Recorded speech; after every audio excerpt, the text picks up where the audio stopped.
एक जंगल में आलसी कौवा का एक परिवार रहता था। वो कौवा और कौवी मेहनत करना नहीं जानते थे, इसलिए टूटे फूटे घर में रहते थे। सुबह सुबह रानो चिड़िया उनके पास आती है। वह देखती है कि वो दोनों पति पत्नी सो रहे थे। वो उन्हें आवाज लगाकर जगाती है। कालू, अरे ओ कालू, गोरी, अरे यह क्या, तुम दोनों तो अभी तक सो रहे हो। गोरी बहन उठे, सूरज सर पर चढ़ आया है और आप अभी तक सो रहे हैं। आप दोनों को दाना लेने नहीं जाना क्या? चलिए, बहुत देर हो रही है वरना दाना खत्म हो जाएगा। तभी गौरी कौवी नींद में बोलती है, रानो चिड़िया, अभी सुबह के 7 ही तो बजे हैं। तुम रोज सुबह सुबह आकर हमारी अच्छी भली नींद खराब कर देती हो। गौरी बहन, मुझे क्या परेशानी आपकी नींद से? वो तो आपने ही मुझसे कहा था जब मैं भोजन लेने जाऊं तो आपको पता दिया करो, इसीलिए मैं रोजाना आपके घोंसले में आती हूँ आपको जगाने। अच्छा ठीक है कालू, अरे ओ कालू, जाओ रानो चिड़िया के साथ जाओ और भोजन लेकर आओ। कल मैं गई थी भोजन लेने, आज तुम्हारी बारी है। चलो जल्दी उठो।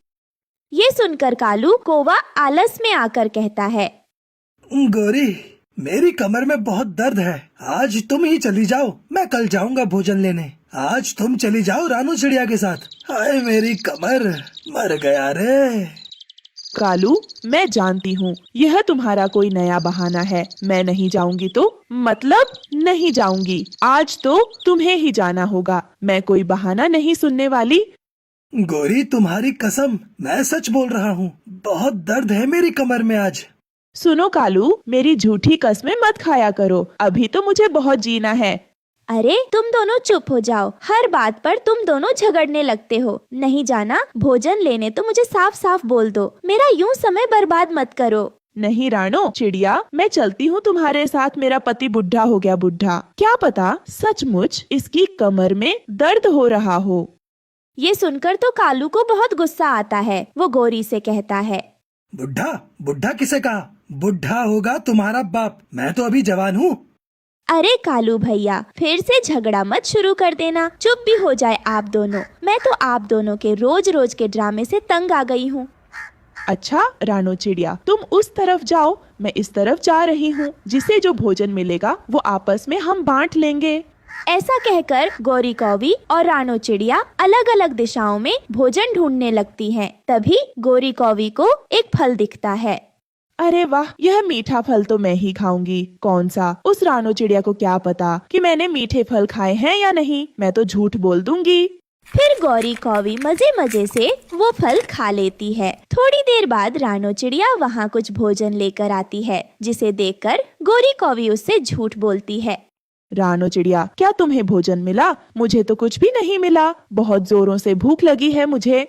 गौरी बहन, मुझे ये अनाज के कुछ दाने मिले हैं। भूख तो मुझे भी लग रही है। पहले हम दोनों आधा आधा भोजन खाकर अपना पेट भर लेते हैं, फिर घर के लिए भोजन ढूंढने जाएंगे। गौरी और रानो चिड़िया दाना खाकर अपना पेट भर लेती हैं। गौरी बहन, हमारा पेट तो भर गया, चलो अब चलते हैं अपने बच्चों के लिए खाना ढूंढने। गौरी और रानो अपने अपने घर के लिए भोजन तलाश करने लगती हैं। तभी गौरी की नजर एक पेड़ की डाल पर बैठे बूढ़े तोते पक्षी पर पड़ जाती है। वो डाल पर बैठकर अंगूर खा रहा था। रानो चिड़िया, वो देखो तो, वो तोते काका पके पके अंगूर खा रहे हैं। चलो चलकर उनसे पूछते हैं उन्हें ये अंगूर कहाँ से मिले। रानो चिड़िया और गौरी उस बूढ़े पक्षी के पास पहुँचती है। अरे बूढ़े काका, आप यह पके पके अंगूर खा रहे हैं, ये कहाँ मिले आपको? हमने तो बहुत ढूंढा पर हमें कहीं भी भोजन नहीं मिला। कृपा करके हमें बताएं, आपको यह अंगूर कहाँ से मिले? हमारे बच्चे घर पर भूखे हैं। ये सुनकर वो बूढ़ा पक्षी उन दोनों से कहता है, यहाँ से कुछ ही दूरी पर एक नदी है, वहीं पर एक सूखा पेड़ है। उस सूखे पेड़ पर अंगूर की बेल लिपटी है। उन्हीं बेलों पर पके पके अंगूर लगे हैं। सुनो चिड़िया, अंगूर की बेल साधारण बेल नहीं है, वो एक जादुई अंगूर की बेल है। अगर लालच करोगे तो कुछ नहीं मिलेगा तुम्हें, ये बात तुम याद रखना। उस बूढ़े पक्षी की बात सुनकर रानो चिड़िया और गौरी सूखे पेड़ की तरफ उड़ जाती है। तब वो जादुई अंगूर की बेल उनसे बोलती है, स्वागत है आपका हमारे अंगूर की बेल पर। कि आप दोनों हमारे अंगूर खाने आई हैं। पेड़ जी, हमने तो अपना पेट थोड़े थोड़े दाने से भर लिया, पर हमारे बच्चे घर पर भूखे हैं, वो हमारा इंतजार कर रहे हैं। हमें उनके लिए अंगूर चाहिए, वही लेने हम आए हैं। रास्ते में हमें बूढ़े काका मिले थे, उन्होंने हमें इस बेल के बारे में सब कुछ बताया और हम लालच नहीं करेंगे। कृपया करके आप हमें थोड़े अंगूर दे दीजिए। ठीक है, फिर आप दोनों मेरी बेल से अंगूर की गुच्छी ले सकती हो। वैसे भी मैं हमेशा जरूरतमंदों की सहायता करती हूँ। आपकी भी सहायता करके मुझे बहुत अच्छा लगेगा। रानो चिड़िया और गोरी अंगूर के एक एक गुच्छे लेकर वहाँ से चली जाती है। बच्चों ये देखो, आज मैं तुम्हारे लिए क्या लाई हूँ। मीठे मीठे अंगूर तुम लोगों को बहुत पसंद है ना? उधर कालू कौवा भी अंगूर देखकर बहुत खुश होता है। अंगूर, ये मीठे मीठे अंगूर, मजा आ गया। गोरी, ये अंगूर तुम्हें कहाँ से मिल गए? कालू, अब तो हम बिना मेहनत किए हर रोज मीठे मीठे अंगूर खाएंगे। फिर गोरी कौवी कालू कौवे को सारी बात बता देती है। गोरी, अगर उस बूढ़े काका ने दूसरे पक्षियों को बता दिया अंगूर के बारे में, तो सारे पक्षी जादुई अंगूर खाने पहुंच जाएंगे और जादुई अंगूर खत्म हो जाएंगे। पर मेरे पास एक आइडिया है, मैं ऐसा नहीं होने दूंगा। आज हम रात ही अपना घोंसला उस सूखे पेड़ पर ले जाकर रख देंगे और पक्षियों को अंगूर खाने नहीं देंगे। जो पक्षी अंगूर खाने आएगा उन्हें हम भगा देंगे। अगले दिन जब रानो चिड़िया जादुई अंगूर लेने जा रही थी, तो रास्ते में उसने देखा लाडो चिड़िया उदास बैठी थी। तभी रानो ने लाडो से पूछा, क्या हुआ लाडो बहन, आप इस तरह उदास क्यों बैठी हो? रानो बहन, मैंने 2 दिनों से कुछ नहीं खाया। लाडो बहन, आप चले मेरे साथ, मुझे जादुई अंगूर के बेल के बारे में पता चला है। आप भी वहाँ से अपने खाने के लिए अंगूर ले लेना। ये कहकर रानो चिड़िया लाडो चिड़िया के साथ उड़ती हुई जादुई अंगूर के बेल के पास पहुँचती है। वो देखती है कि कालू और गोरी मजे मजे से पके पके अंगूर खा रहे थे। अरे गोरी बहन, आपने तो अपना घोंसला ही यही लगा लिया। गोरी, आ गई चिड़िया और अपने साथ लाडो चिड़िया को भी लेकर आई है। इसे जल्दी भगाओ यहाँ से, मैं ये जादुई अंगूर किसी को खाने नहीं दूंगा। भाग जाओ यहाँ से चिड़िया, नहीं तो मार मार कर एक एक की हड्डी पसली तोड़ दूंगा। ये आप क्या बोल रहे हो कालू भैया? ये जादुई अंगूर तो सभी पक्षियों का साझा है। इस जादुई अंगूर की बेल पर हम सब पक्षियों का हक है। आप हमें ये अंगूर खाने से नहीं रोक सकते। ए चिड़िया, ये जादुई अंगूर की बेल अब से हमारी है, इस पर हमारा कब्जा है। मैं और मेरी पत्नी गोरी इस अंगूर की बेल के मालिक हैं। ज्यादा चू चपड़ की तो जान से मार दूंगा। जान बचाकर भाग जाओ यहाँ से, वरना अंजाम अच्छा नहीं होगा। ये सुनकर रानो चिड़िया और लाडो चिड़िया डर जाती है और जैसे ही वो वहाँ से जाने को होते हैं, तभी वो जादुई अंगूर की बेल बोलने लगती है। सच्चे पक्षी ईमानदार पक्षी खाए मेरे मीठे अंगूर, बुरे पक्षी बेईमान पक्षी खाए मेरे पत्थर के अंगूर। ये सुनकर कालू कौवा को बहुत गुस्सा आता है। गोरी, सुना तुमने? ये जादुई अंगूर की बेल क्या बोल रही है? खुद तो सूख गई, पर इसकी जुबान बंद नहीं हुई। खाऊंगा खाऊंगा, मैं तो अकेला ये सारे अंगूर खाऊंगा, क्योंकि अब इस जादुई अंगूर के बेल के मालिक हम हैं। इतना कहकर कालू कौवा जैसे ही अंगूर खाने लगता है, तभी वो अंगूर पत्थर के बन जाते हैं। हाय, मैं मर गया, मेरे दांत टूट गए। गोरी, ये तो पत्थर के अंगूर हैं। ये देखकर रानो चिड़िया और लाडो चिड़िया जोर जोर से हंसने लगती हैं। मैंने कहा था ना, बुरे पक्षी बेईमान पक्षी खाए मेरे पत्थर के अंगूर। ये सुनकर कालू और गौरी डर के मारे वहाँ से उड़ जाते हैं। फिर रानो चिड़िया और लाडो चिड़िया एक एक अंगूर का गुच्छा लेकर वहाँ से अपने अपने घर चली जाती हैं। प्यारे दोस्तों, इस कहानी से हमें यही सीख मिलती है कि हमें कभी लालच नहीं करना चाहिए। दोस्तों, आपको हमारी आज की कहानी कैसी लगी? हमारी कहानी को लाइक करें, कमेंट करके अपनी राय हमें दें। आपके कमेंट और लाइक हमारे हौसले को बढ़ाते हैं। अगर आप हमारे चैनल पर नए आए हैं तो हमारे चैनल को सब्सक्राइब करना ना भूले। आपका धन्यवाद। गौरी बहन, आज या कल में हमारे अंडों से हमारे बच्चे बाहर आ जाएंगे। और गौरी बहन, मैंने देखा है कि आप अपने अंडे के पास बहुत कम बैठती हो। अब अगर आपने अंडे को गरमाइश ना दी तो आपका अंडा खराब भी हो सकता है। चिड़िया, तुमसे 2 बातें क्या हंसकर कर ली? तुम तो मुझे भाषण ही देने लगी हो। जाओ और अपना काम करो, मुझे सब पता है। अगर आपको सब पता हो तो आप ऐसे अपने अंडे को अकेला छोड़कर बाहर आवारा ना घूमती फिरो। मैं तो अपने अंडे को तभी छोड़ती हूँ जब मैं नदी से पानी पीने आती हूँ। ये कहते हुए रानो चिड़िया वहाँ से चली जाती है और गोरी कोवी भी अपने घर चली जाती है। तुम इतनी देर से कहाँ थी? जब मैं भोजन लेकर आया था तो हमारा अंडा अकेला था। ऐसे हमारा अंडा खराब हो जाएगा। ये बात तुमसे रानो चिड़िया ने कही होगी। सुनो, उसने मुझसे कुछ नहीं कहा। मुझे पहले से ही पता है, अगर हमारा अंडा खराब हो गया तो मैं तुम्हें छोड़ूंगा नहीं। ऐसा भी तो हो सकता है कि तुम अंडे पर बैठ जाया करो।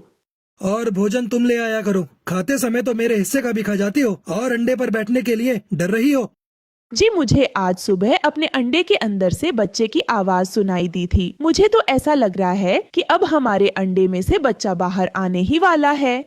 जब आप नदी से पानी पीने गई थी तो मुझे भी ऐसा ही लगा था, और मुझे तो ऐसा लगा था कि कोई मुझे पापा पापा कहकर बुला रहा है। बेटा है या बेटी, बहुत शरारती है ये, और बहुत तेज है मेरा बच्चा। रात होती है और वो दोनों सो जाते हैं। दूसरे दिन जब कालू कौवा की आंख खुलती है तो वो देखता है कि गोरी कौवी घोंसले में नहीं है और वो काफी ज्यादा चिंतित हो जाता है।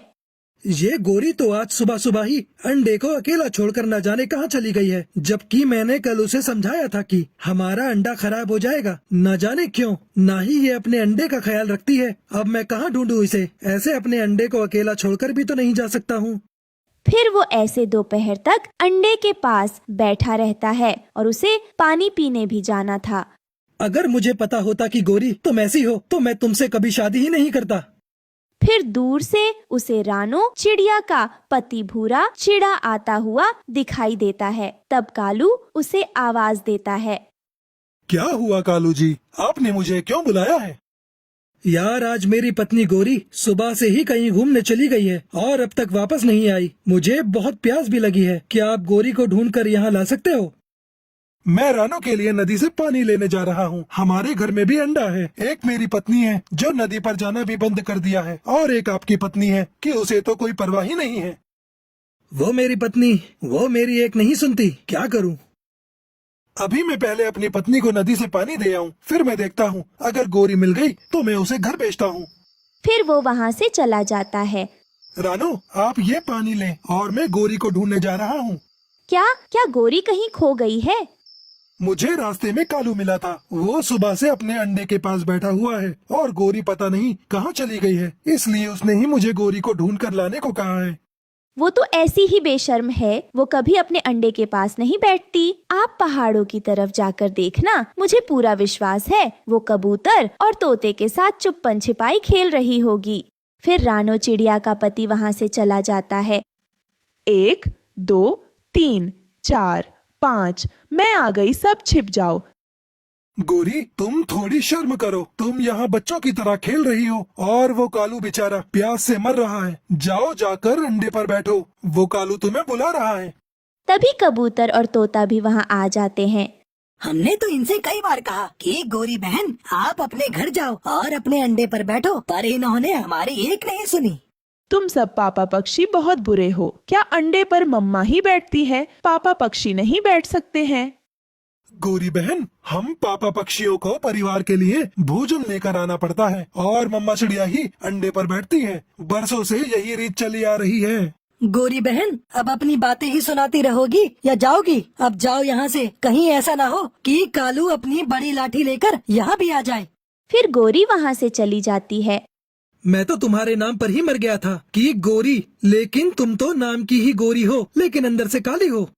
अरे अरे, अब क्या हुआ है? मुझे भी तो कुछ बताओ। तुम कौन से गोरे चिट्टे हो? तुम भी तो काले कौवे ही हो।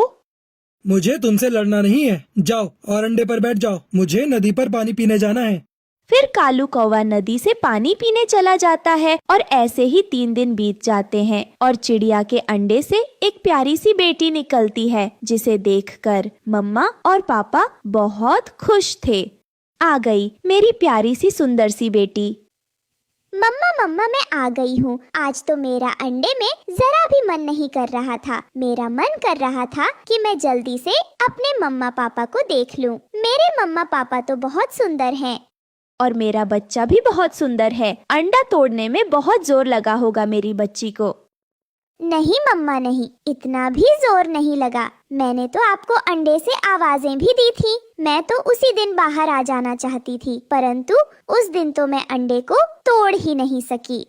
देखो रानो, मैं कहता था ना कि हमारा बच्चा बहुत स्वस्थ होगा और बहुत बुद्धिमान भी। मम्मा सॉरी, मुझे सब पता है कि आप मेरे लिए नदी से पानी पीने भी नहीं जाती थी। अब मेरी बेटी आ गई है ना, अब हम दोनों इकट्ठे नदी पर पानी पीने जाया करेंगे। मम्मा, पापा भी हमारे साथ चलेंगे। वो तीनों बहुत खुश थे। वहीं दूसरी तरफ गोरी कौवी रो रही थी क्योंकि उसके अंडे से भी बच्चा बाहर आ गया था, परंतु वो बहुत कमजोर था और उसका एक पैर भी टूटा हुआ था। इसी बात का डर था मुझे। अगर तुम अच्छे से अपने बच्चे की रक्षा करती तो हमारा बच्चा भी स्वस्थ होता। कालू जी, मुझे क्या पता था कि हमारा बच्चा अपाहिज पैदा होगा। अगर मुझे पहले पता होता तो मैं अपने अंडे को छोड़कर कभी नहीं जाती। नहीं मामा, आप झूठ बोल रही हो। पापा ने बार बार कहा था आपसे। पापा भोजन लेने गए थे और आप मुझे अकेला छोड़कर नदी पर चली गई थी। पता है उस दिन मुझे बहुत गर्मी लग रही थी, तभी मेरा ये पैर भी टूट गया। और पापा, आपको पता है मुझसे तो अंडा भी नहीं टूट रहा था। बहुत मुश्किल से तोड़ा है मैंने इस अंडे को। कालू जी, अब क्या होगा? क्या अब हमारा बेटा कभी चल नहीं पाएगा? एक पैर से चला है कभी कोई पक्षी? मामा, आपने मेरे साथ ऐसा किया है, मगर आप फिर कभी अंडे दो तो उसके साथ ऐसा न करना। मामा, अपाहिज होकर जिंदगी गुजारना बहुत मुश्किल होता है। अब छोटे पक्षी मुझे देखेंगे तो मेरा बहुत मजाक उड़ाएंगे। तभी रानो चिड़िया वहाँ मिठाई लेकर आ जाती है। कालू भैया, आप मिठाई खाए मेरे अंडे से। बहुत सुंदर सी मेरी बेटी बाहर आई है। चिड़िया, क्या बच्चा स्वस्थ है? हाँ गोरी बहन, मेरा बच्चा बहुत स्वस्थ है। अरे ये क्या गोरी बहन, क्या आपके अंडे से भी बच्चा बाहर आ गया है?